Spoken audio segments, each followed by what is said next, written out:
Good afternoon, everyone. Happy E-84. My name is Astrid Ochoa. I am the Executive Director of Future of California Elections. FOS is a nonpartisan network of election officials, civil rights organizations, reform advocates, and civic engagement partners. Our network has been working together for nearly a decade to modernize elections and expand participation. Our focus for 2020 is implementing policies that improve the voter experience and make voting easier through the ongoing pandemic. I want to begin by acknowledging the times that we are in. We are at the eve of celebrating 100 years of the women's suffrage movement. We have just celebrated 55 years of the Voting Rights Act, which protects the rights for communities of color and limited English proficient voters. And we're at 30 years of the Americans Accessibility Rights Act, which protects the rights of voters with disabilities. I start with this to set the tone for our conversation today. Our webinar, Effective Messaging to Voters in the 2020 Presidential Election, isn't just about messaging. It's about ensuring that voters can exercise their protected rights to vote. Voters are facing monumental and unprecedented challenges in their daily lives due to the ongoing pandemic. This is where the FOS model of cross-sector collaboration comes in. The work of voter education is bigger than any single organization. Together, we can work to provide voters with clear and consistent messaging to ensure they are informed and can cast a successful ballot this fall. I'm excited for today's presentations. The research was inspired by two simple questions. Can we assume to know how voters are thinking about voting in a pandemic, and what messages will resonate with them? I want to thank Dr. Mindy Romero at the Price School of Public Policy at USC and our advisory committee for joining us on this journey to answer these questions. The results from the survey are robust, and we've divided the event today into two parts. The first will focus on the research findings around messaging, and the second will focus on the opinions of voters and their likelihood for voting in a pandemic. With that, I want to properly introduce our partner in this work, Dr. Mindy Romero. Mindy Romero is a founder and director of the Center for Inclusive Democracy at the University of Southern California Sol Price School of Public Policy, Sacramento. Dr. Romero is a political sociologist and holds a Ph.D. in sociology from the University of California, Davis. Her research focuses on political behavior and race and ethnicity, seeking to explain patterns of voting and political underrepresentation, particularly among youth and communities of color in California and the US. And with that, thank you, Mindy, for joining us and for sharing your work today. Thank you very much, Astrid, for the partnership. Working with you, who really helped inspire this research to happen to begin with, and then of course working with the members of the Future of California Elections, and as I'll mention in a moment, the Surveys Advisory Committee. Should I just go ahead and jump in on the study? Yes, please do. Okay, I'm going to make sure. Thank you everyone for joining us. We're excited to bring this brand new research to you. We will be, by the end of the month, releasing a full report on the work. But today we're going to give you some highlights, and really we're bringing it too early. Normally we would give you a webinar alongside a completed newly published report. But we realize that in the times that we're in, it's just absolutely critical that everyone has as much information as possible to do the important work that they're doing. Outreach by advocates and community groups to voters, of course, from election officials as well. And so we wanted to get these results to you immediately, as quickly as we could. You'll see still today, it's going to be a brief presentation. We're just going to go over highlights. So there will be more to come, know that. And happy to answer any questions in the interim between now and publication if folks are seeking some additional information, want clarity, want to know if we've broken the data out in other ways that we haven't talked about here today. I'm certainly happy to answer that in the Q&A as well. All right, so I'm going to go ahead and share my screen. All right. So jumping in, I mentioned the advisory committee. So again, first and foremost, thanking Astrid for her partnership in the research design and certainly the funding that was provided by the Future of California Elections, as well as through the Democracy Fund. And all of these individuals here, many of you I think are on the call, and thank you very much for joining us if you are, really played a pivotal role in helping us design the survey itself. Prior to actually creating the instrument, the list of questions that go out to respondents, and also reviewing the survey before it was put in the field.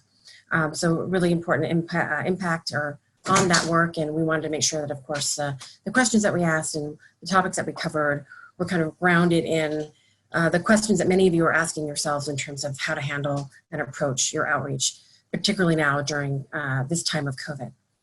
All right, and then I also would like to make just a quick shout out to Eric McGee. Many of you know him, a research fellow at the Public Policy Institute of California. He also was a wonderful advisor on the study and on the design and the analysis. So I'm going to thank him as well. All right, so it was a very large online survey of nearly 12,000 of eligible voters, and we define those as adult citizens eligible to vote. This large sample by design allowed us to get a very large sample of, by race, ethnicity, age, income, and other statuses. We fielded it very recently, as you can see, 22nd to 29. These data are hot off the presses, so to speak. And we are, this first half, going to be talking about, I'm presenting you our findings on specifically the voter messaging. So the testing of different messages and their impact on the likelihood of turnout in November. And then the second half of my presentation today, we'll kind of go away and of course do the panel and then come back. In the second half, we're moving away from the testing of messages and talking about the rest of the survey, some highlights, I should say, from the rest of the survey, which is really focused on voters' opinions on voting this November, their concerns, if they have those in terms of voting, the voting method, the types of information, trusted information sources, the timing, and kind of the how and when they're anticipating voting, all of that in that vein. Okay, and to go through the messages, obviously for time, it's going to be very quick. We are releasing today a fact sheet that is just focused on the messages themselves. Again, a full report on everything at the end of the month. We'll put that link into the chat by the end of the hour. So you'll have the definitions and the detailed text in that fact sheet on these messages. So just know I'm going to go through them quickly as I describe them to you, but you'll have a physical document, if you will, to be able to look at them later. So we randomly divided all of those responses that I mentioned a moment ago into 7 groups. One was a control group. That control group did not get a message. And then everybody else got one of 6 messages. So a voting options message, as we're calling it, that's kind of our core message. It explained voters' options in the general election. And again, I'll show that to you in a moment. And then from there, we kind of kept that as our core message and we deviated. So the only thing that was different was the additional text. So there was an additional text for safety language, an additional text of community empowerment language, excuse me. We also took that voting options message and said it was from trusted community messengers to see if the messenger made a difference. And then we combined a voting options message, with a safety message specifically from trusted community members. And then lastly, we reduced that voting options message just to a vote by mail only message. And you'll see this in a moment. So the first thing I want to just talk about, show you is the control group numbers. So here, and many of you may know if you have familiarity with surveys that it's quite a common thing in surveys when you ask voters their likelihood of voting. The voters will often, because of many reasons, social desirability effects, for instance, kind of overstate or be very enthusiastic, if you will, in terms of their likelihood of voting. But we're not, for our purposes here, it's not about how likely they are, it's not about that percentage, but rather because this is an experimental treatment, we're looking at the differences across these 7 groups, the control group to the different types of messages. So, all else being equal, what does seeing one message versus seeing another message, right, have on their likelihood of voting? So hopefully that makes sense. So just briefly, these are the numbers in terms of extremely likely, somewhat likely, kind of neutral in between, somewhat unlikely, and extremely unlikely. Again, this is a control group.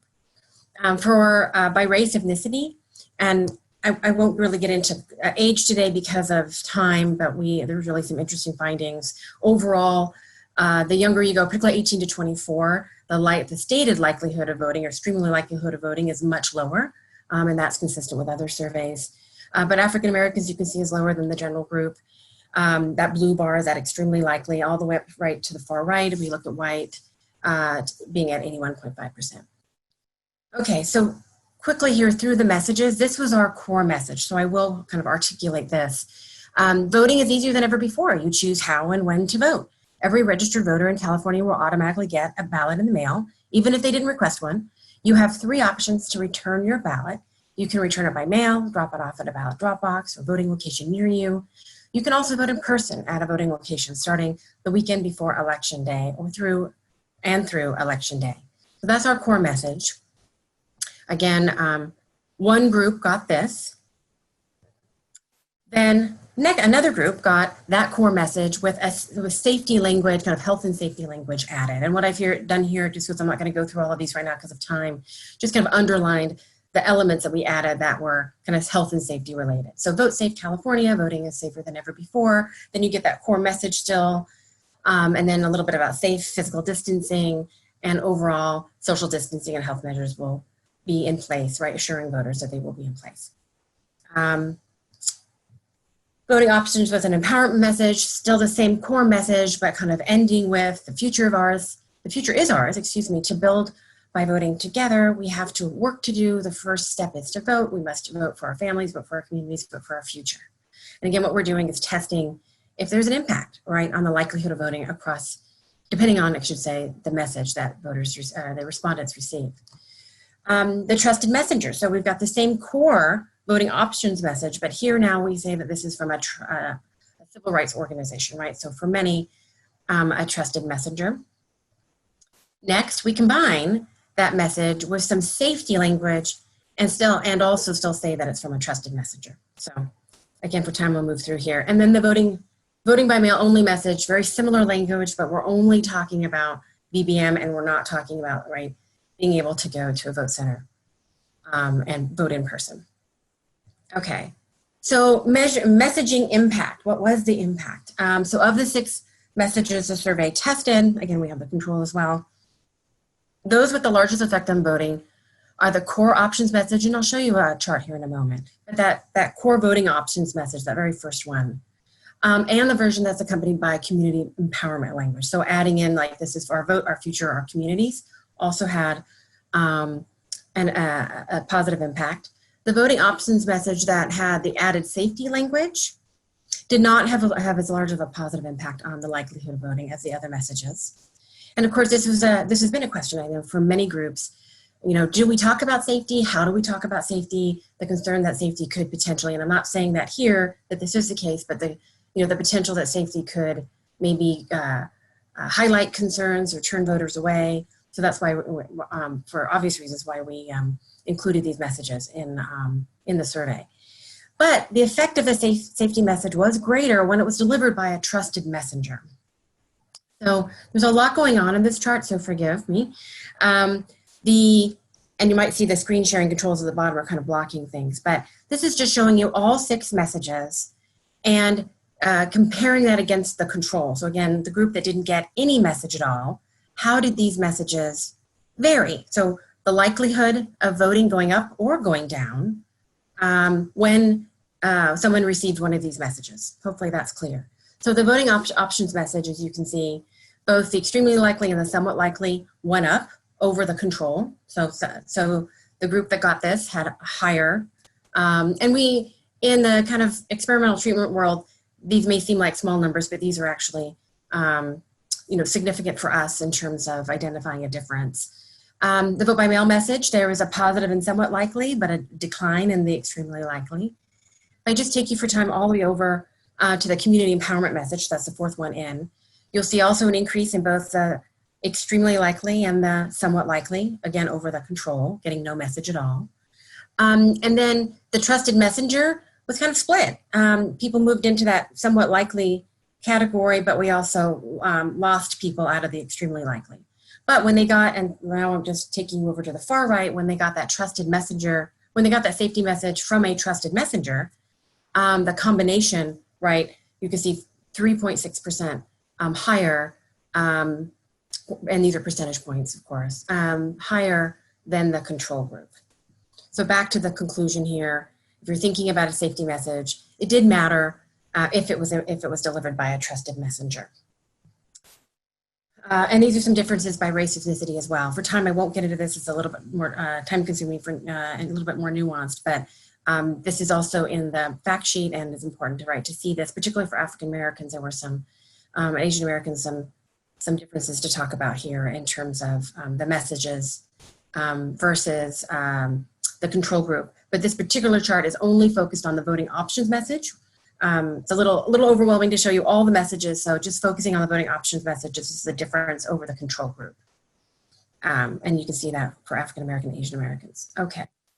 Now I'm going to stop there for time, and we're going to turn it over to our panel. And just note that we're going to come back and talk about the second component that we're highlighting today. So moving away from the messaging and talking about and presenting the findings from the other elements of the survey. So specifically talking about eligible voters' concerns on voting, their preferences of how and when to vote, trusted information sources, and we are breaking this out. I'll be breaking it out by race, ethnicity, and talking a little bit here, I think a few slides on some noteworthy differences by age. But Astrid, I'll go ahead and turn it over to you. Thank you, Mindy, for providing those insights. And just a reminder, if you could drop your questions about the research in the panel into the Q&A. We're going to come back. Mindy's going to join us in a bit to go through the Q&A with us. Right now, we're going to have a panel discussion. And so I wanted to invite our panelists. So as I mentioned at the beginning, Future of California Elections is a network of election officials and nonprofit partners. And so our panel today represents, we have an election official, a civil rights advocate, and a civic engagement expert. So if we can go ahead and turn on their cameras, we're going to be joined by Registrar of Voters of Sacramento County, Courtney Bailey-Kanelos. Courtney has 15 years of experience in voter registration and elections. She was a key figure in Sacramento County's implementation of the Voters' Choice Act. We also have Fred Nisen joining our panel. Fred is the supervising attorney for Disability Rights California. He coordinates DRC's voting work and leads a team of attorneys and advocates seeking to improve voting accessibility statewide. And we're also joined on this panel discussion by Karen Diaz, the Electoral Field Manager for the Coalition for Humane Immigrant Rights, CHIRLA. Karen is an experienced campaign and grassroots organizer. She has successfully managed field programs across California, focused on the continued growth of the Latino, foreign-born, and new voter turnout. So Courtney, Fred, and Karen, thank you for joining us today. I know how busy everyone is, and I appreciate you taking the time for this conversation. So let's jump right in. And I wanted to get your reactions to the research. You know, what are the biggest challenges that you see for voter education? And I'll preface this also, if you could draw on your experiences. All of you have worked on the transition of voting models from traditional polling places to Voters' Choice Act. And so what parallels do you see here? We're now faced with a pandemic, unprecedented situation. So we have new challenges to perhaps traditional ways of voter education. So we could hear from each of you your perspectives on this. And Courtney, why don't we go ahead and start with you, and then we'll hear from Fred and Karen. Great, thank you very much, and thank you, Dr. Romero, for that great research. Especially, I think, when we refer to our challenges when implementing a new voting model or anything new, it's consistency with messaging and honesty and expectations. And I think, you know, one of the challenges we had with moving to the Voters' Choice Act in 2018 was we were expected to educate on it, and we didn't even know what it was going to look like. And we kind of faced that similar situation with this pandemic. We are working with our local health officials, but as you know, information changes. Information on the virus changes, information on best practices are constantly changing. So I think one of our challenges is to come up with consistent messaging, especially as counties are planning to implement things a little bit differently, especially in regards to wearing masks. So I think it's something that to try and be consistent within our county and our local health orders is something we're going to try really hard. And again, honest in expectations as far as what voters will experience in-person voting, what voters might experience with vote by mail and possible delays with the mail, and to be as honest as possible, but knowing we're not going to cover everything. Great, thank you for those reflections on that. Definitely lots of challenges there. Fred, what are some of the challenges that you see for voters with disabilities in the voter education space? Some of it is because of the fact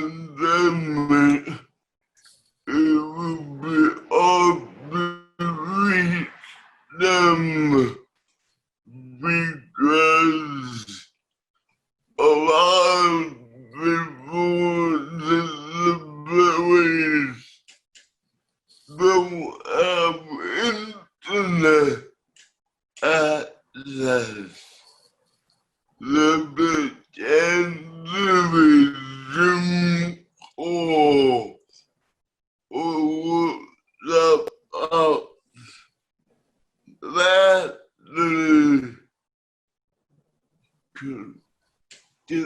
that's the challenge that will be facing from now to November. But as far as the messaging and Mindy before, it was good to hear, but what the way I've been presenting it is the right way to give people all the options and let them decide, because both mail is necessary for some, but not doable for others. Give them the range of options. Come back to 2018. There were a couple areas, but kept performing it as all the mail. And telling people to book the mail.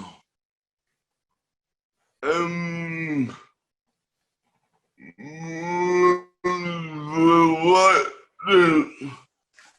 It took time to explain that people need all the options to let them decide without scaring them.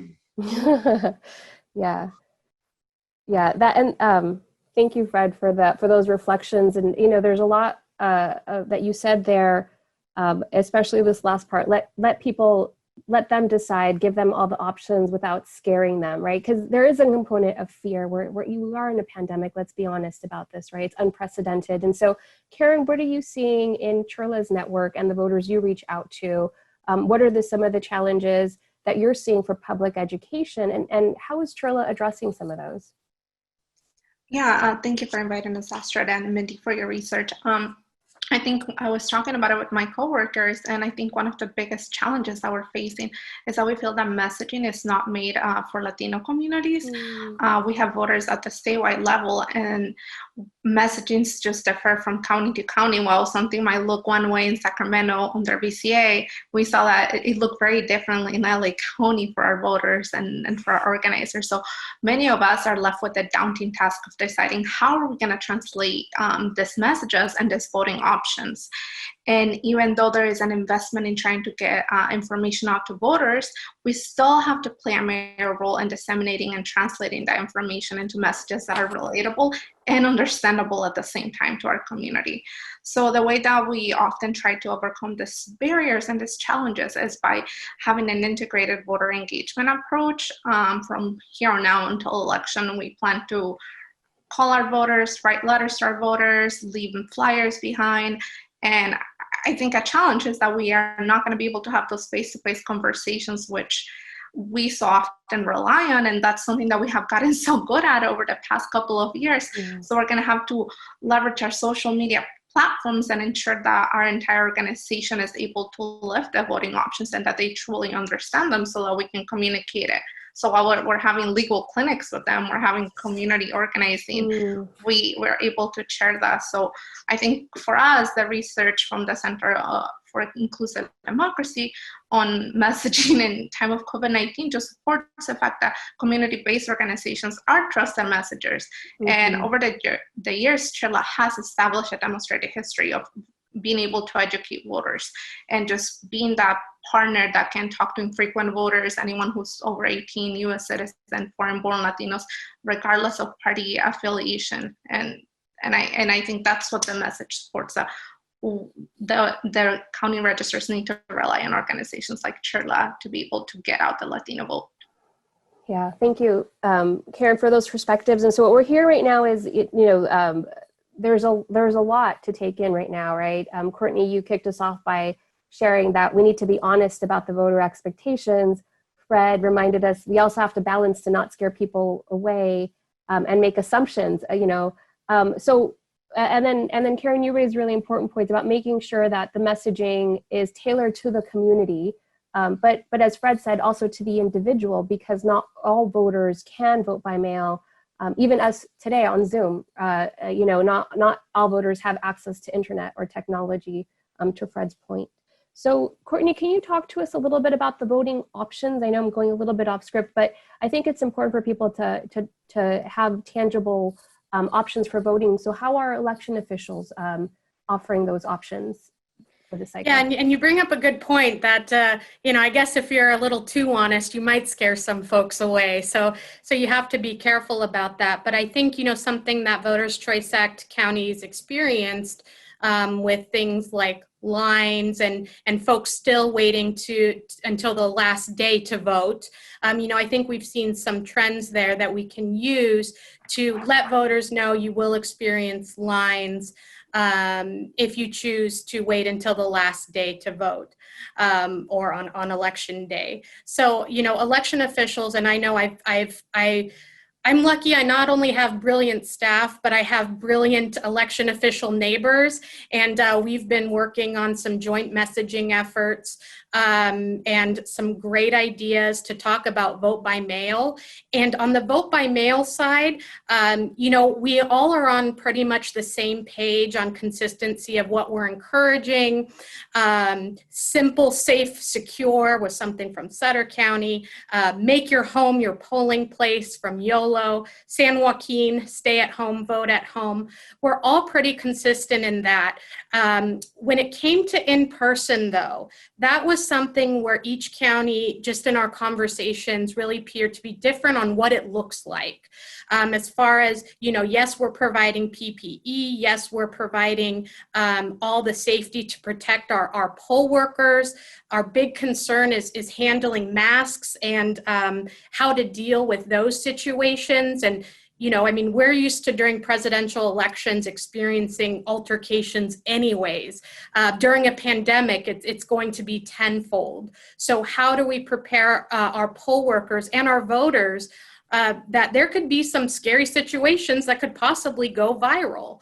And so we're trying to come up with de-escalation procedures. But, the vote by mail is definitely something we're all working on how to say. Some are saying vote by mail, some aren't. And then in person, whether or not it's polling places, vote centers, a hybrid of, and then of course, really encouraging the drop box usage. That is something else that our kind of joint county effort has been working on is consistency on having and providing drop boxes and the usage of drop boxes to have folks feel more comfortable with the fact that it goes from their hands directly to us. And, we hold the keys, we're responsible for it. So we definitely found common ground on drop boxes, vote by mail, but the in-person is something that is varying from county to county. Yeah, thank you for that. And I know that our audience is expert for the most part, but just wanted to highlight the fact that there may be different options for voting. There will be options across the state. Everybody's getting a vote by mail ballot, and there will be opportunities to vote in person. But as Courtney was highlighting, the way in-person voting is going to be carried out may vary from county to county. So in a neighboring county may be completely different from yours. So that is where this conversation about trusted messengers comes in, and we saw it in the research just now. And so I wanted to go back to Fred and then Karen, also hear from you. You know, who are the trusted messengers in your community? And how has using trusted messengers played out in your own work? And then Courtney, I'm going to close it up with you before we transition and have audience Q&A. So Fred, who are the trusted messengers for your community, and how do you incorporate them into your work? The disability community, it depends on where you live. For the most part, is independent and the evidence that go for pretty much everywhere. They are all different in what they do, but most of them right now are doing this work in one way or another.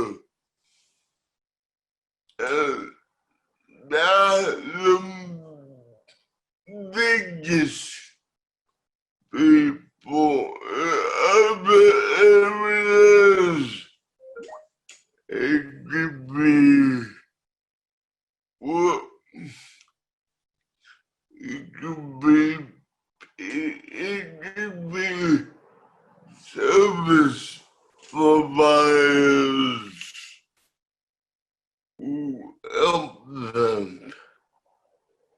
Whether or not that's a good thing is another story. And a lot of people that don't know or they call us, but some way they get the number, because if it's short enough people who might not know, they'll figure out who does know. But for the most part, I don't advocates. Great, thank you, Fred, for that. And definitely, those are important sources to consider as people are thinking about reaching out to voters with disabilities, reaching out to these types of organizations, independent living centers, and the service providers. And so CHIRLA is a trusted messenger. You know, you shared that in your remarks, Karen, and obviously many know the good work of CHIRLA. But who are other trusted messengers for your community? Where do Latino voters, immigrant voters get information? I think for us at CHIRLA, our trusted messengers are our organizers, our volunteers, and our community members. I think what we're trying to do is just to build a network of people who are like the leaders in their community, and we can give them all the tools that are out there as possible. But at the end of the day, it comes down to like people like my mom or people like moms in community areas, like they hear the information from us in a language, and when you share information from someone that looks like you, speaks the same language that you do, you'll feel more inclined to just and encouraged to go out and vote and reach out to them because they look the same way that you do. So I think for a lot of us, they come to us because we look like them. I look like their daughter, and I feel approachable to them. So I think that's why having community like messengers are so important, and that's why it's so important for us to work with people like Courtney and to work with people like Dean Logan and like County so that they can give us the resources so we can give them to other people that look like us to share those community members. And I think that's where the foreign-born immigrants that are now voters are receiving their messages from. That's where first-time voters who just turned 18 are going to be receiving their information from people that look like their peers and speak their language. Great, thank you for that perspective. So Courtney, I wanted to close out this conversation before we transition to audience Q&A. We're gonna bring Mindy back in a second. So what we heard from Fred and Karen were, the trusted messengers are the individuals that are having direct contact with voters, and they are people who look like them. In a county office, you've done so well with public education. Can you share some of the strategies that you've used to make sure you're hearing and that you're touching these trusted messengers who are reaching, your target audience, which is every voter in your county? Yeah, and I agree with Karen completely, where we've noticed, where I went to a TET festival event and, no one came by me. And, and then once we had someone that either spoke the language or, as Karen mentioned, if it looks like you or looks like your daughter or looks like your father or mother, it does make a difference. And especially when it comes to language and messaging, because as we know, literal translations don't always translate, especially when you try to get across a message or a slogan. And so, having that community input to provide the best messaging is valuable. So to have your community members review your messaging, provide input on messaging, whether or not it's even the colors or the designs, is it accessible? Is it readable? All those things you really need your community members input on. And, I would ask Mindy, I'm hoping that the county election officials are trusted messengers. But so maybe she could touch on that a little bit. I know, the Common Cause did a great study talking about how some of the voting materials, when it looked like it, came from a government official or it came from, your county election official, it received a positive response, which was shocking to me and kind of glad for that. But, you do wonder how much of the fact that we're government, what that means to folks, especially what that means to folks right now during, this day and age. And while there's been studies that the higher up you go, state, federal, there's less trust, there still seems to be a bit of trust on the local level. And we want to continue that trust. In the past, we did, come watch our process, come on in. Of course, the pandemic is making us think of how to still be transparent while providing safety of our staff, our observers. And so, I know some counties are doing live streams, some live Q&A events, some virtual tours, things like that to show that we are still trying to be transparent, but also, we want to protect our staff and we want to protect everyone that we can, because no one wants that on their conscience. Thanks, Courtney, for sharing that. And so we're going to invite Mindy back. Courtney set us up with a very important question that's also been coming in through the Q&A. So good to see you again. And thank you to our panel for that good discussion and for sharing your thoughts. Nobody's, done elections and outreach and messaging in a pandemic. So I appreciate you all being bold with your ideas. And this is a space for sharing those ideas as we're all trying to learn together. So a question that came in through the Q&A, and Courtney prompted it as well, which is, is government a trusted messenger? What did you see in the research? So great question. So in my next presentation, I will give some data just showing where people get their information. But in terms of the messages that we tested, we had to make some hard choices. We had a very large sample size. It allowed us to test 6 messages and have a control group. But there was a trade-off in terms of, we couldn't test every type of messenger, obviously, or every type of potential kind of question that people are kind of weighing right now. So in the end, we didn't test a governmental source. Hopefully, a future survey, but right now we didn't. Okay.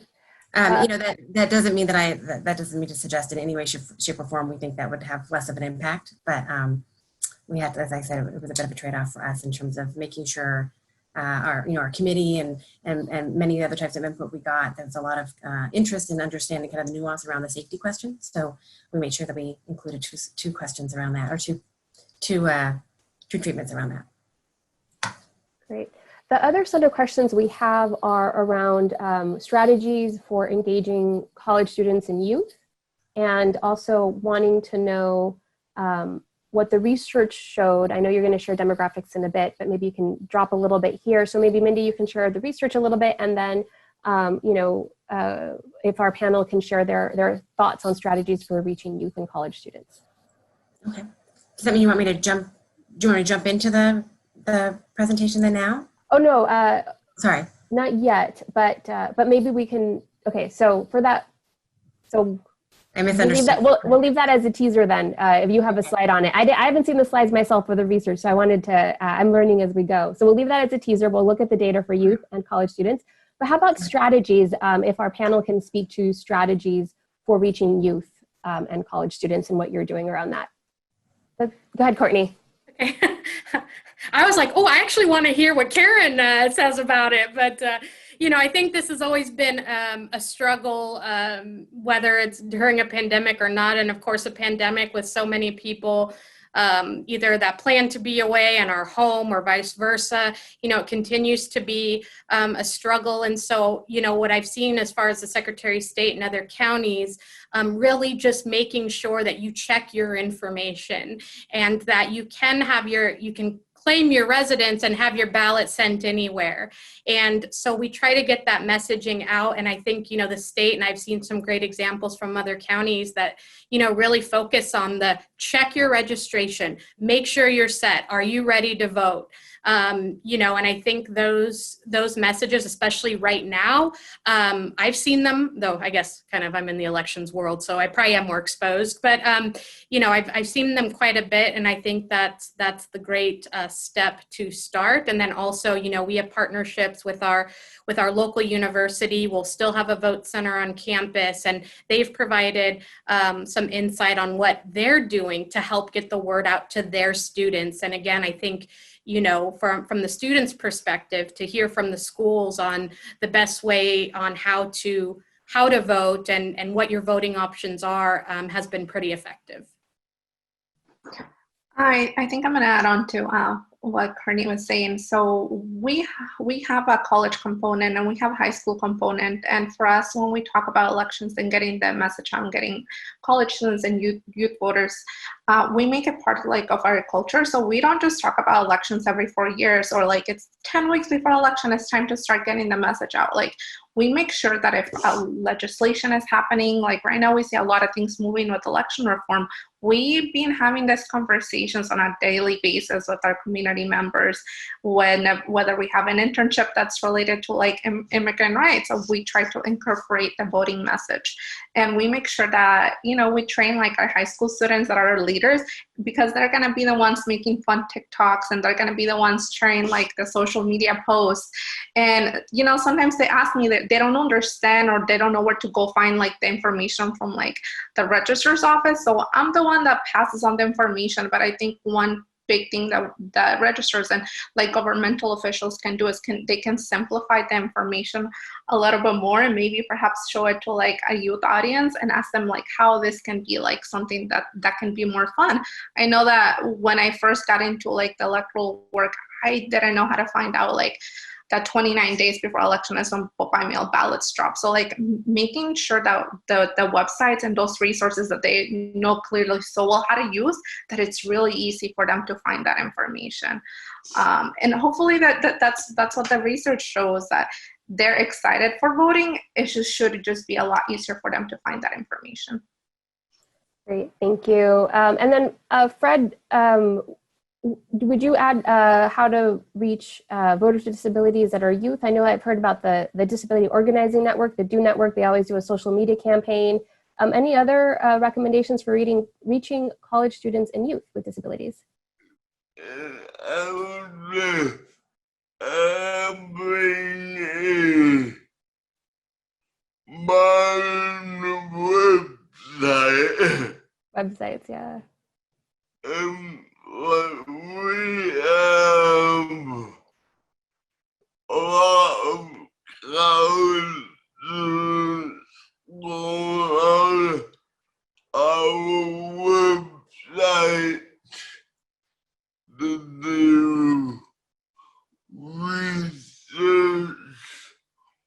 or to get help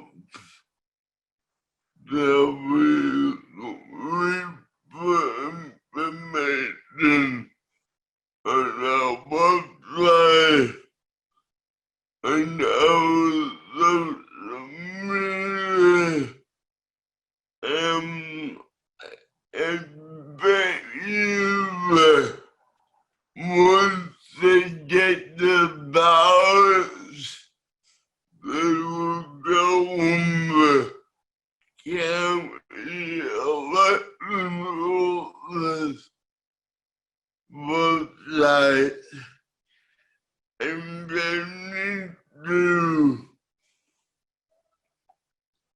explain what the accessible voting options are. But some websites is hard to find. So I'm hearing a TikTok video that explains accessible voting options. Is that where we're heading from this? So I know there's so much to talk about here. I had one more question for Mindy that's coming in through the Q&A. In the research, what other trusted messengers were identified? So in the messaging itself, we kept it broad. So civil rights organizations is what we focused on. In a little while, in a few minutes, I'll talk about just trusted sources where people get their information, and kind of flesh that out a little bit. Yeah. Great. Yep. So a lot of the questions are around demographics, which again we led with the teaser, which is the second part of this research presentation. So thank you to our panelists for engaging in this focused conversation about messaging. If people had other questions, please drop them in the Q&A. We're going to turn off the panel cameras and we're going to have Mindy share the second portion of the research. So thank you, Mindy. So I've already given you the setup. Again, this is the same survey, same sample size, methodology, and so forth. So jumping in, oops, 1 second. There we go. So jumping in. So we asked voters what concerns they might have, if any, when it comes to casting their ballot in the November 2020 presidential, obviously the upcoming election. So first off, 32% said that they did have some sort of concern. And I'll focus now on what those concerns were, and that'll be the next couple of slides. So of those that have concerns, just over 14% said that they were concerned that they would become infected with COVID-19 when casting their ballot. And we give them multiple options. They could choose any and all that applied. They didn't have to just select one or the most concerning issue. But 14% said they were concerned with being infected with COVID. Another, and I give you the top three here, I'll show you a slide in a moment. Another 12% said they were concerned that their ballot would not be counted accurately. And 10% concerned that they would not receive their ballot. So just breaking that out here, on the far left, this is for the total population. You'll see that 14% that I just gave you for COVID-19, that blue bar on the far left. Some of the other items that I haven't talked about, so 8.8%, that's the second bar, said they were concerned about the possibility of long lines. Another 5% inaccessible voting location, 4% almost finding their voting location, 6% said I didn't trust the USPS. That was kind of, again, here we kind of break it out because we give them also options in terms of just being concerned that the ballot wasn't counted. And 9.7, ballot tampering, and actually the full question said ballot tampering or vote tampering. Now, if we break it out by race, ethnicity, 30%, so a much higher number of African-American eligible voters, again, our respondents to the survey indicated that they are concerned about contracting COVID-19 when voting. And again, this is a representative survey, so representative of the state. 13.4% of Asian Americans said that they were concerned. 15% of Latinos were concerned, again, about specifically, I'm just focusing on COVID, and 11.7% of white non-Latinos. Let me show you that chart. There's a lot going on here, so I just highlighted specifically COVID. So the blue bar, if you see down at the bottom, I know we have the controls that are kind of in the way. The blue bar is COVID-19 infection. So given what we've heard and what we know about contraction rates and death rates, right, within the community, our communities of color, and particularly African-American community, this may not be a surprise that we see a much higher here when it comes to being concerned about contracting COVID-19. But we also have other concerns here. So again, finding the voting location, long lines, uncomfortable in non-native voting language and so forth. So I just want to kind of highlight that. And we are going to make all of these slides available. So if you want to go back and take a look, I think I saw a question like on this topic in the Q&A. You'll have the detailed data. You can be able to kind of take your time with these slides and see much more than I'm highlighting here, of course. Okay, when do in-person voters plan on voting? So we got that question also in the Q&A. So just a quick breakout, about 32% plan at this point to vote on election day, another 10% day before election day, 18% weekend before, and 20%, because we gave this option, the week before election day if it was available. Now let's look at the actual bar chart, right? There's a couple additional, we've just got a kind of don't know and other there, but just breaking that out. Now let's look by specifically, there we go, by race, ethnicity. So here, let me just make sure I'm looking at the right one. Yeah. If we look at election day, which is yellow right here, remember I showed you here election day was 32% for everybody. For African Americans here, election day is yellow. I had a smaller percentage wanting to vote on election day, more wanting to vote if they voted in person, voting earlier. Asian Americans also lower. Latinos, very similar, a little bit lower than the total population, and whites, a larger percentage of whites when we break it out by race and ethnicity wanting to vote on election day. For voters of color, right, more swinging towards voting early. And by the way, if we look at this by race, I'm not showing you a slide on race ethnicity, but we did break it out by race ethnicity, again, having a representative sample there. And also, their younger voters were much more, in larger percentages, much more wanting to vote or planning to vote if it's available before election day. There was a divide here kind of at the 35 age mark. So 18 to 24-year-olds, 25 to 34-year-olds, fewer wanted to vote on election day. I hope I said that right a moment ago. Fewer wanted to vote on election day and more wanted to vote early. And then at the 35 to 44 and kind of up age groups, more wanted to vote on election day, fewer voting early. So I think that's an important distinction for those, especially those of you that are doing outreach to young people. Also, by the way, thinking about COVID, there were certainly some distinctions by age as well that I can talk about in the Q&A if you're interested. Now let's talk about the preferred way to cast a ballot. In the survey, we also broke this out by kind of the method that gives them the most confidence. You'll see all of that in the final report. Right now, I'm just going to talk about their preferred way to actually cast a ballot. So almost 42% said they prefer to mail. Their preferred way for this November was to mail in their ballot. Another almost 31% said voting in person, and we combine here voting in person, whether it's on election day or 3 days before election day. And 9.4% prefer dropping off their ballot at a voting location. And greater percentages of African Americans prefer to vote in person, and lower percentages of African Americans and Latinos prefer to vote prefer to mail in their ballot. So let me just visualize this for you. So here's that chart. This is again for everybody, regardless of race or ethnicity. So thinking ahead to the November 2020 presidential election, what's your most preferred way? That's the actual question that we asked. You can see that 41%, right, for mailing in the ballot. I combined a moment ago two categories to get to 30.8, but here on the left-hand side, those first two bars, just breaking it out, specifically 23% wanted to vote in person on election day, another 7% 3 days before. Okay.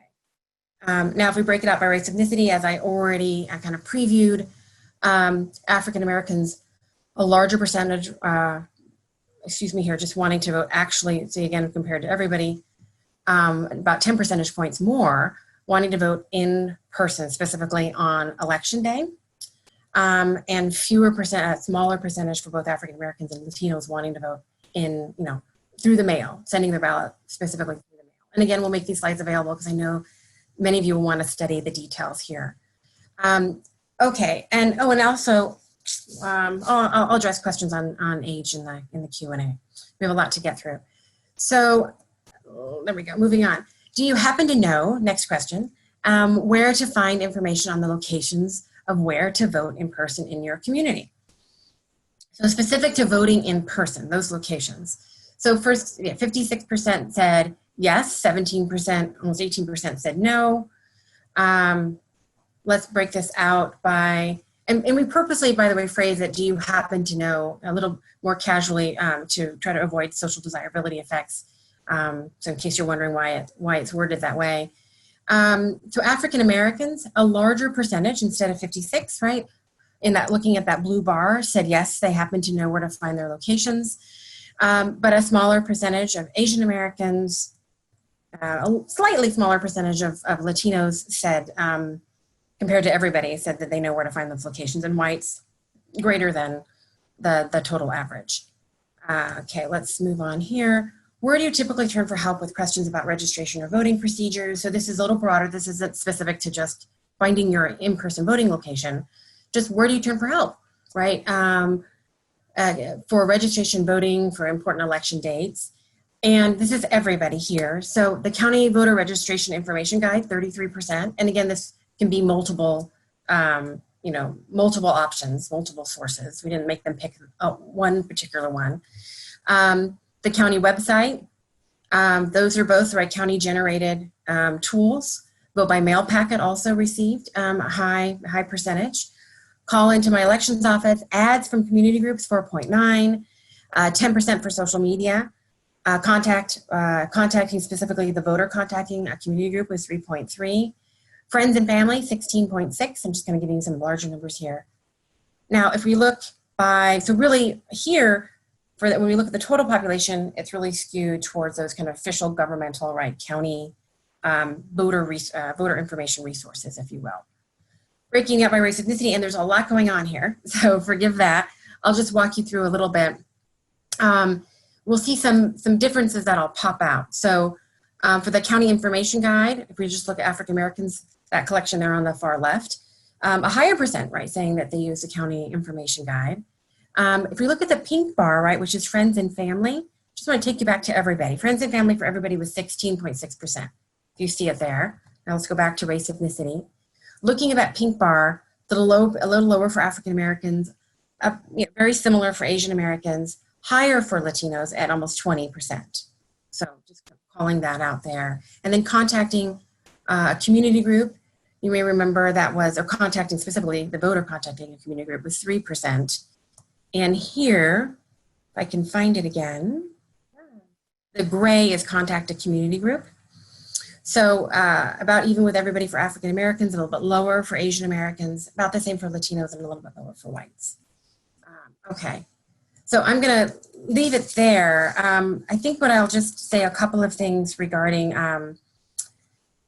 specifically age. So I mentioned younger people, the differences in terms of being concerned around COVID, younger people wanting to, at higher percentages, wanting to vote early, thinking about specifically the answers around their preferred vote method.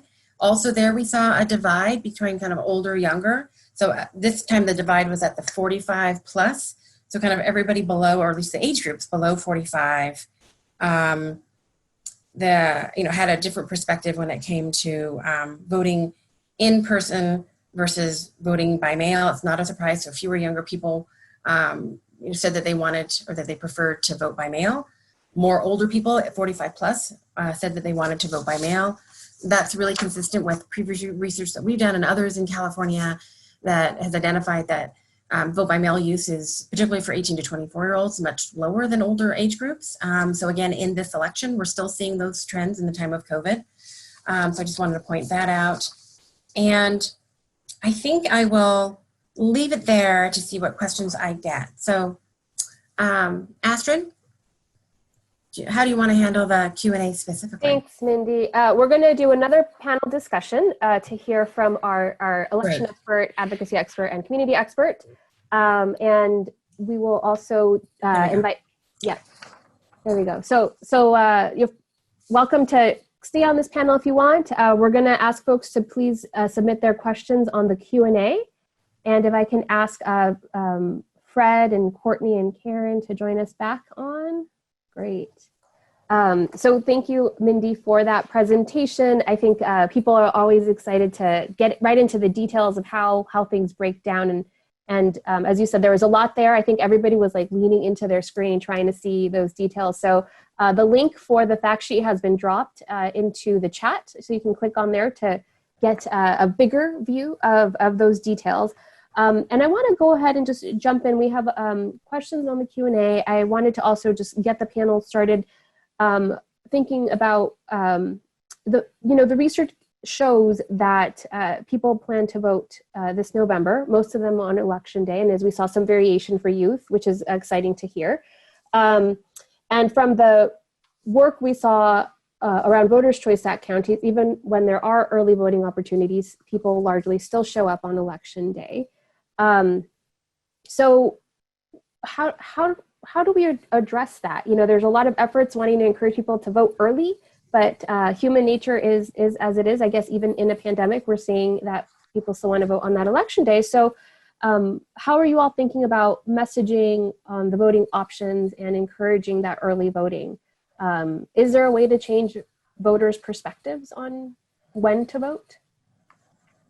I'll go ahead and start. Yeah, that's been one of our biggest struggles. And, you know, I think situations like presidential primary elections always burn voters, especially as they witness candidates that drop out. It kind of scares them into voting earlier, or to avoid voting earlier, I should say. So, you know, I mean, we try to let it, again, with expectations, let folks know there will be lines, but that doesn't seem to deter folks. And some, like even when we, at one of our vote centers at our Sac State University, you know, there were hour-long lines all day, and yet the students there had the best attitude about it, and it was very much like a community event. You know, it does take on a little bit more of a serious side now with a pandemic, and I know we're going to continue to let folks know there will be lines, absolutely, and it will be a long night. You know, we've also thrown around the idea of how to advertise the fact that, you know, the earlier your ballot comes back, the earlier we can count it. And, you know, all ballots returned, again, the timelines vary on counties, but, you know, you return your ballot early on, and it will be in that 8 p.m. election night results release. Do voters care enough about that? I don't know. And then, you know, something I think that points back to Mindy's study was the fact that from what I understood, and Mindy, let me know if I'm wrong, it sounded like, you know, large percentage of African-American voters wanted to vote in person, but also there was a large percentage that had the safety concern. So maybe we take that into account and emphasize that the early voting days might be safer. I don't know. I mean, the fact of the matter is it probably will be, because it will be less people to manage for our poll workers. You know, and election day is always a little bit chaotic, but would love to hear from other folks, because it's something we definitely struggle with.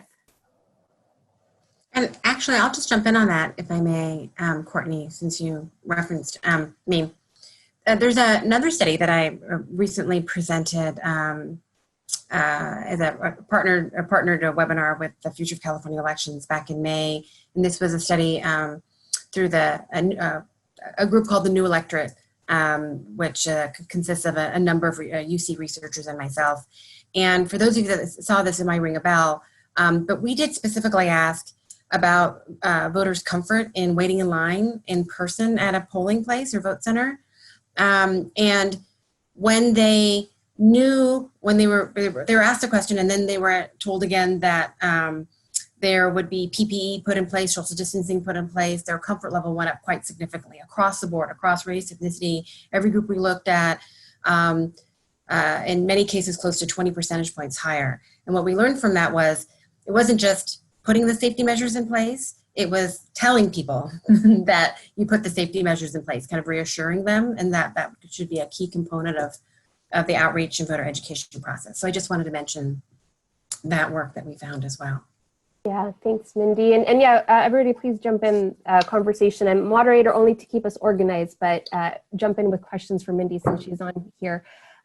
Fred, I wanted to ask you about this as well. You know, you mentioned in your opening comments how voters with disabilities need options, including that opportunity to vote in person. How is DRC thinking about messaging and encourage early voting for that? Basically, what Courtney said, that early voting is available to prevent, hopefully, long lines on election day. The people will have less chance of getting ill. And if they vote early, they'll have a lower chance of being in contact with the virus. I don't know how that will work, but that's what we're doing, and that's what we're trying to do. Yeah. And I will say, I know it's unfair to ask you all, you know, how is it? What's the solution? We don't have them. So I wanted to preface that again. You know, these are our best thinkers around these spaces, and so that's why I wanted to convene this panel. I will also say that even though we're talking about voting in person early, folks should make sure to check in with their local election official to make sure what days that's going to be offered and where, because it will vary from county to county. So I just wanted to add that point. Karen, how is CHIRLA thinking about talking about early voting or what people can expect on election day? Are you being as honest as you should in your conversations? Sorry, Courtney, keep on bringing that one up. No, yeah. I mean, we started these conversations right after the primary. I mean, we called 243 voters and we asked them, hey, how are you thinking about like voting for this election? Would you consider voting by mail? But we had an overwhelming response of over 54% of our voters saying that they would still prefer voting in person. And this is a month after like the stay-at-home orders came about. So we are being honest with ourselves, and we know that most of our voters are going to show up to the polls and to vote centers on November 3rd, and we still plan to incorporate like the voting options and early voting as part of our messaging and talk to them like as part of our script, whether we're calling them text messaging. But we know that voters have like a history, a behavior of, you know, just showing up to the polls on election day, and we're not going to be able to change that in the period of 10 weeks. Like, we got to be realistic. We have about 10, 12 weeks until election, and every voter has complex needs, and we need to be able to talk about like the fact that monolingual Spanish speaker voters who are going to receive a vote by mail ballot in English, they might look at it and they'd be like, this looks like a receipt, I'm just gonna throw it away, this might just be advertisement. But a young voter who's a first-time voter might actually look carefully through the mail and be able to understand, and might be able to learn from a mailer that they have to sign the back of their ballot, that they have to make sure that they put the date. But we know an older voter who's a first-time voter who just became naturalized the citizen might feel more comfortable and might even be so excited that this is their first election that they might want to go and show up in person to the polls because they want to celebrate this historic moment in their lives that they became a U.S. citizen. And they might want to ask someone who looks like me, who looks like their daughters, again, to show them how to vote step by step and make sure that they even though they know how to fill out the ballot, they still want that extra reassurance that they're telling them, yes, you did it correctly. So yes, we're going to be honest with them about, you know, you have these early options. You can vote by mail, and there's going to be safety measures in place. But we have to be able to talk about all the options available to them, not just voting by mail. Great, thank you. I'm going to go over. Oh, If go I ahead, may Mindy. jump in too, I neglected to mention that in the full report, and this is very important. We conducted the survey both in English and Spanish, and in the full report, we will have a breakout specifically for Spanish voters. And we had a large sample for Spanish voters.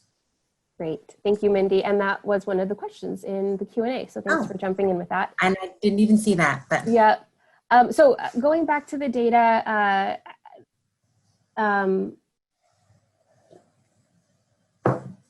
so I wanted to, sorry, there was 2 data questions that came in. Somebody was asking if in the numbers that you showed that showed 30% are likely to vote in person, how do you take that number when your county, your individual county may have a high VBM already?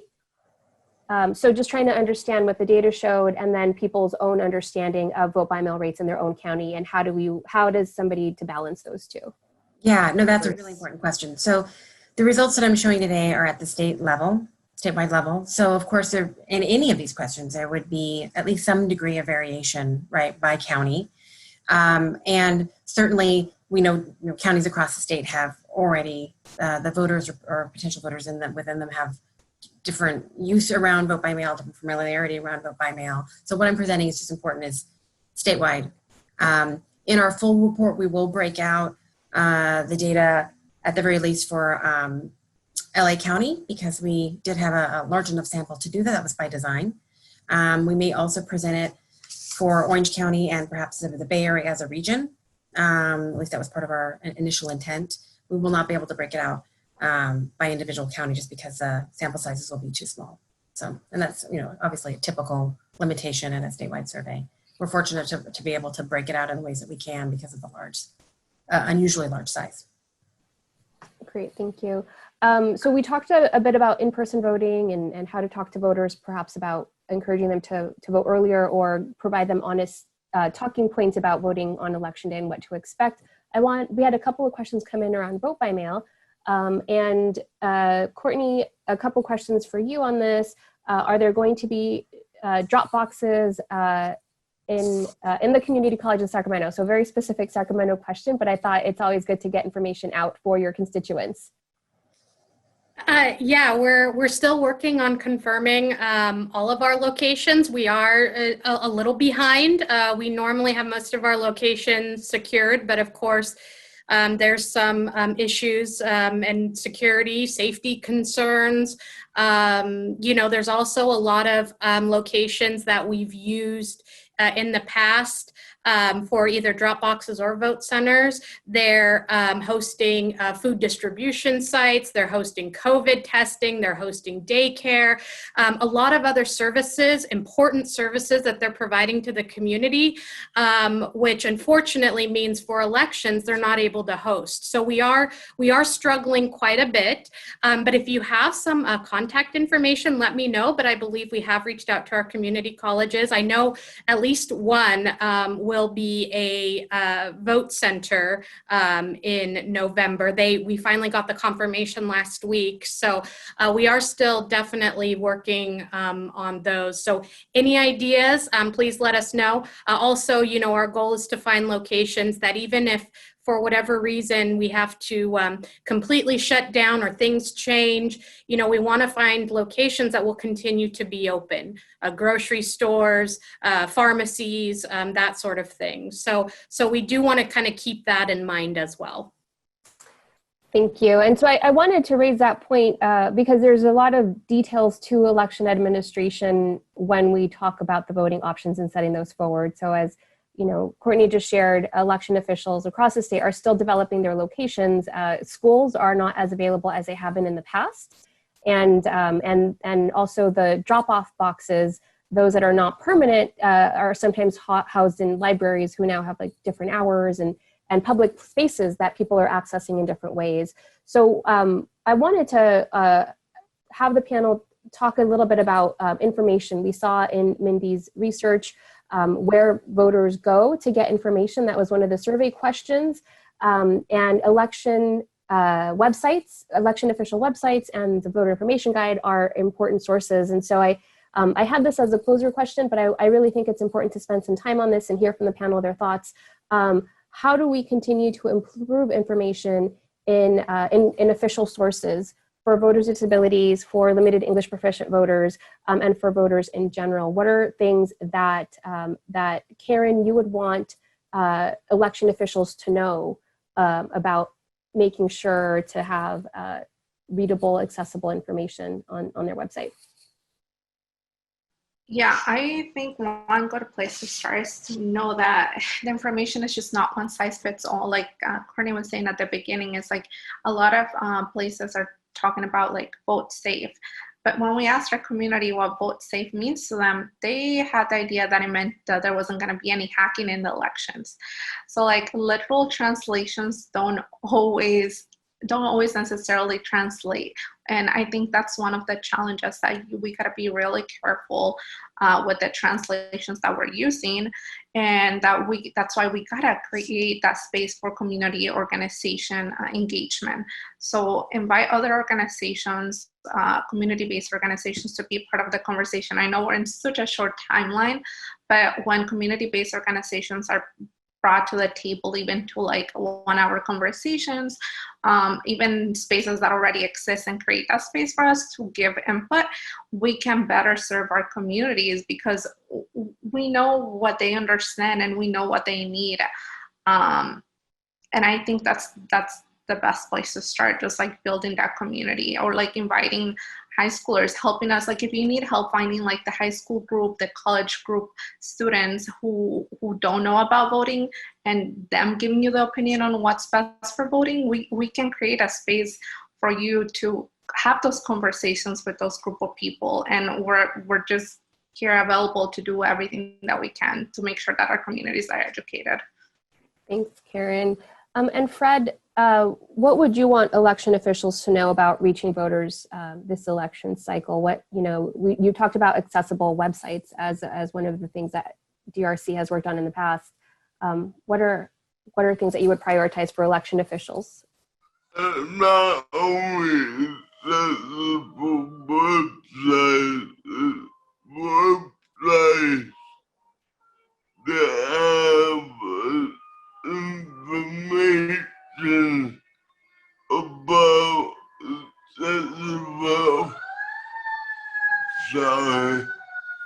accessible voting options. Yeah, we'll take the siren as the emphasis to that statement, which is websites that have accessible voting options. So remote accessible vote by mail, it's a very technical term, but it will be available to all voters for this election. So thank you for highlighting that. We have about 10 minutes left in our conversation. Time's just flying by. And so I wanted to, let me check real quick. The question here is, Vote Safe is already being promoted by the Secretary of State. If counties don't adopt that message, don't we risk confusing voters with a different message? Yeah, I think, this is Courtney, I think, the fact that we all kind of have different methods and different ways of even whether or not we say vote center or polling place or voter service center, or whether we say vote by mail or call it something else.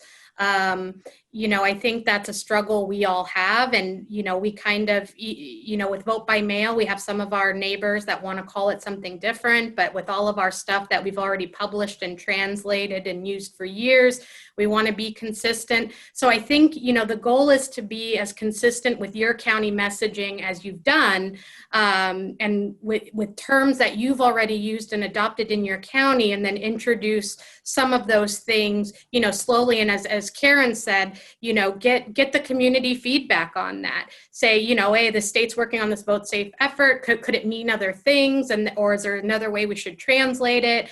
And, you really kind of need that community input and feedback. But I think, if election officials start changing a lot of their verbiage or terms right now, it's going to add more confusion. So I don't know what that balance is of keeping your consistent messaging, but also incorporating that new messaging. Thank you, Courtney. And Mindy, you tested some of that balance in your messaging. What did you see? How much of the safe voting made a difference for people's impact in how they felt about voting for November? Yeah, well, overall, so of course, at the individual level, right, there are differences, but overall, kind of the net gain, if you will, the voting options message had a more positive impact than when adding in a safety message, except for, as I mentioned, when that safety message was delivered by a trusted messenger. So the combination, so I think who delivers that matters. Now, of course, we weren't able to in the study to name specific messengers and really, test kind of within that. It would be logical that, and as a researcher, I tread carefully here, but it would be logical that if the message is coming from somebody, a community group or entity that's local, that somebody already has a connection with, that trust and relationship is even greater, that maybe there might even be a greater impact than what we saw in what we tested. But it did matter who delivered it. Again, just treading carefully in terms of what we know and what we don't know from the experimental design. It's just simply, for some people, that reminder of the safety can be reassuring, but for some folks, it might not be. And I know that's what a lot of election officials and, of course, in community groups have been struggling with in terms of how to handle approaching a safety message. And it seems at least having a trusted messenger do that helps kind of, helps in that delivery and the positive kind of impact of it. That makes sense. Yeah, thank you, Mindy, for providing that deeper insight into that point. I was going to say too, while I have the floor for just a moment, because I know we are winding down. We were talking about information. We were talking about young people a moment ago, and I don't think I mentioned this before, but just the question that I showed in my presentation around information. So, do voters happen to know, where their locations are? Young people were also much less likely, smaller percentages to say that they knew where their locations were and where to get information. So you're starting with, if you're outreaching, and this is probably no surprise to those that work with young people, but you're starting with a population that from the get-go already, fewer of them know how to get that information. And the other item I wanted to highlight too, which might be a little surprising to some, but it's actually consistent with another recent survey that I did. More young people cited, and again, this is specific to voting in November, but more young people cited COVID as a concern around voting than older voters did. So there was this divide around age 35, so 18 to 24-year-olds, 25 to 34-year-olds had greater percentages of citing that specifically when it came to voting. So just, I'm emphasizing that too in the moment, just because as we make assumptions about what matters to voters by age, that COVID does matter to young people. So I'm going to highlight that since I had a moment. Absolutely. And so we have 3 minutes left. I want to hear from our panel in 30 seconds from each of our panelists. What's the last message, reflecting on the research, recognizing that strategies for education and outreach are adapting, what are the top 2 messages that you're thinking about that to elevate for your constituents? And we'll go Fred, Karen, and Courtney. So reflecting on the research, what are the top 2 messages you want voters to know?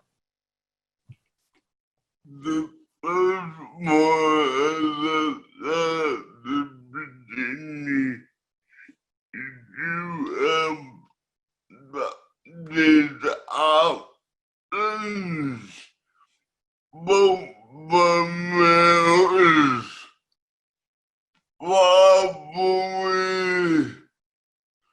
the preferred in this time, but you also have Romero accessible for Romero and InPerson for Romero, and what that look like is in each county.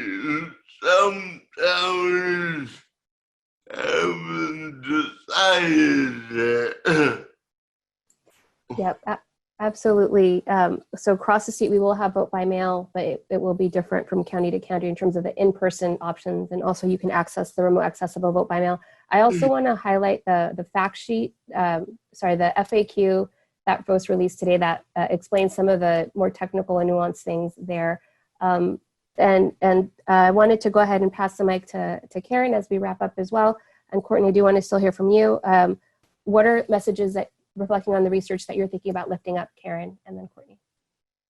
Yeah, I mean, I think we're still going to continue to reflect on the message of like empowerment. I think that was something that was really important. And I shared with Mindy before we started the research, we highlight empowerment, that you're voting for your community, you're voting for your family, you're voting for your neighborhood.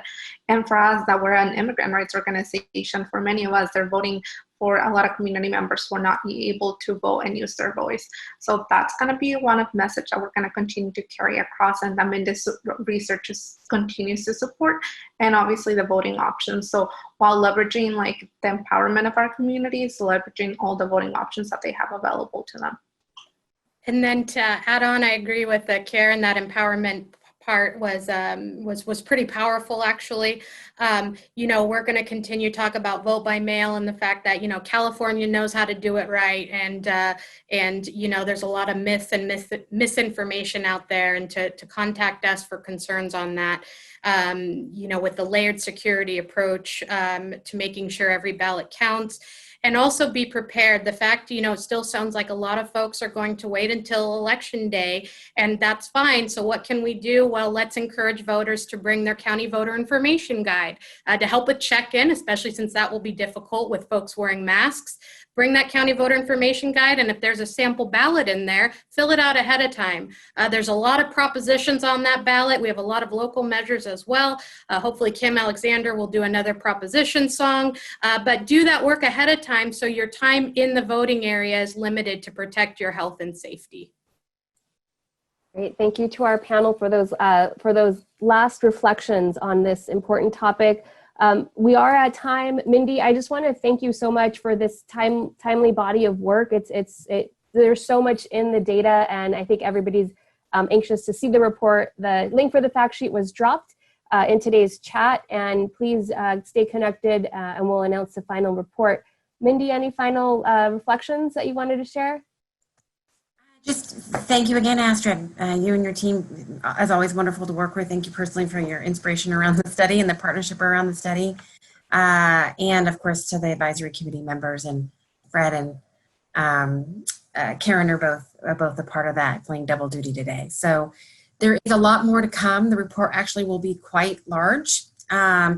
And there'll be a very large, I want to highlight to folks, if you're interested in this work, when the report comes, it'll have a very large appendix. And basically, because of that large size, again, we're able to report the data by subgroup much more deeply than we normally can. And so look at that appendix, because we'll have everything kind of broken out there. If we don't talk about it in the report, it'll be available. And I think there'll be something for everybody in terms of, we hope that's useful and helpful. So. Great. Well, thank you again to our panel, to Mindy. I want to thank everybody for joining us today. I hope you've gained as much from this research as we have. I wanted to just also do a couple of thank yous to the FOS staff, to Lupe and to Katie, to Harley Ham with Sol Price School of Public Policy. Thank you for your partnership. And yes, also, thank you, Harley, very much. Harley was managing the chat this whole time, and yes. Lupe and Katie were behind the scenes managing the videos. So thank you guys. This event couldn't happen without all of you. And I just want to also thank you to our partners just throughout the year, to our funders, James Irvine Foundation, to Democracy Fund, the research is supported by Democracy Fund, and to all of you who participate with Future of California elections year-round through our work groups. And we will be posting our work on our website. Please sign up for our newsletter, sign up with the Center for Inclusive Democracy to get the first alert when that report drops. And that's it. Be safe, everyone. Wash your hands, wear a mask, and let's get out there and get this information out to folks.